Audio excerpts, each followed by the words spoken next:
This week we're going to be wrapping up a short series on trauma by talking about neuroplasticity on Mental Health Minute with Kim.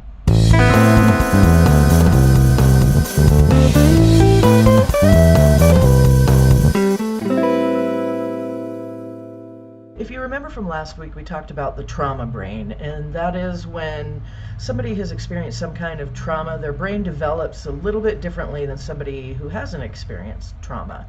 Our brains get wired a certain way, and remember that our fight or flight system becomes overwhelmed and keeps us on high alert, and we sense danger everywhere, and our prefrontal cortex, our thinking brain, becomes underwhelmed.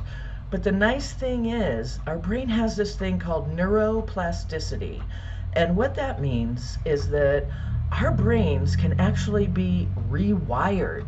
So if we have this faulty wiring from trauma, if we do some work, go to therapy, step outside of our comfort zone, work on our trauma, and start developing healthier coping skills and all of that kind of stuff, our brain actually rewires itself so that our prefrontal cortex, our thinking brain, comes back online like a computer, and our fear center starts to go back down to where it should be. So there is hope. If you've experienced some kind of trauma and you're always on high alert, if you do the work, your brain can rewire itself into a more healthy mechanism.